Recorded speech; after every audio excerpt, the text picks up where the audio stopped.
Hello, welcome to my channel. Today's video is going to be about how I increased my savings rate from 26% in 2019 to 51% in 2020. Let's get into it.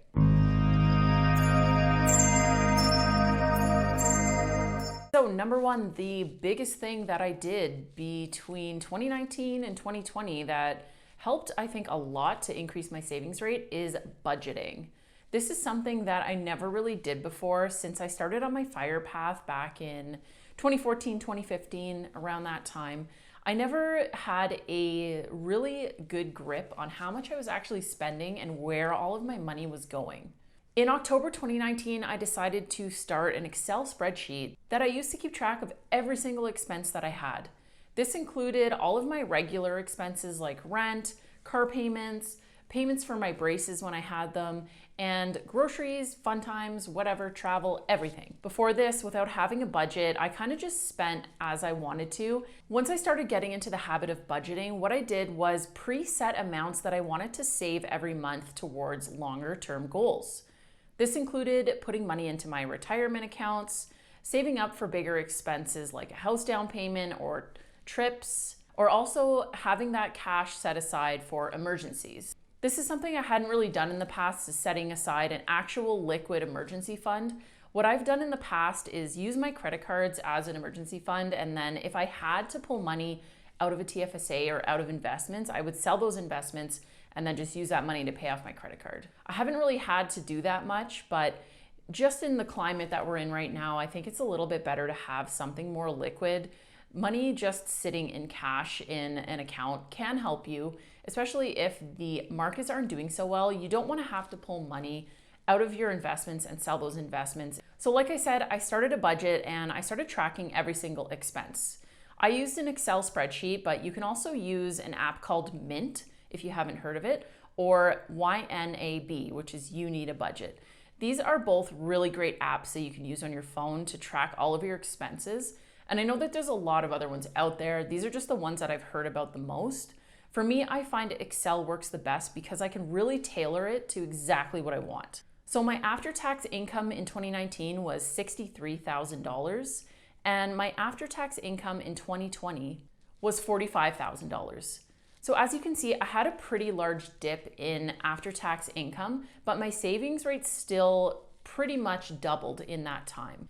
Three of the biggest things, not including me having a budget and tracking all of my expenses, was that I paid off my vehicle that I had purchased in 2013, but it was paid off in early 2019, so that cut my expenses by a little bit. I was paying about $334 a month. Another thing that I paid off in 2019, mid-2019, was Invisalign. I had Invisalign throughout 2018 and 2019, and that cost about $6,000.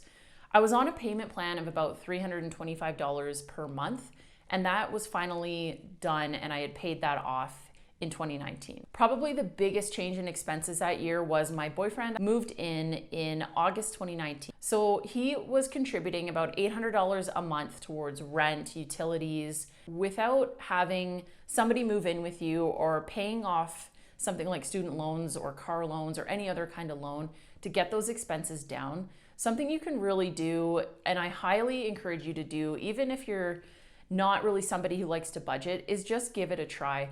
I found that once I started actually plugging in the numbers, I was really surprised at how much money I was spending on things that I really didn't even want. Another thing you can do is work on increasing your income. This is something that has allowed me to really save quite a bit of money in the last 6-7 years, and it wasn't a focus of mine before. Once I started realizing that the percentage of savings that I had going to retirement could really let me open up my options, change careers, maybe retire a bit early and do things differently, increasing my income was a massive, massive part of that. Of course, between 2019 and 2020, my income actually went down, but in saying that, I hadn't budgeted before. When I was making quite a bit more, when I was making about $70,000 after tax, I wasn't budgeting at all. and my savings rate was under 30%. So my projections for 2021 for my savings rate, I was aiming for between 40 and 50. Now with all of the changes that I'm going through in pursuing a different career, going back to school and spending quite a bit of cash to do that, my savings rate projections for 2021 aren't really solid, and I'm not really going to track it as closely this year. I'm still going to keep up my spreadsheet, keep up budgeting, and make sure that I'm within budget, because at this point I am saving towards school and living expenses to cover me while I'm not working full time. So just to summarize everything, how I changed my savings rate from 26% to 51% included budgeting and tracking all of my expenses, having my spouse move in and split expenses with me, paying off 2 different pieces of debt that I had, which were Invisalign and my car loan. If you guys have any tips on how to save even more and how to cut expenses, I'd love to hear from you down below. Leave me a comment. Thank you so much for watching, and thanks for joining me today. I'll see you guys in the next video.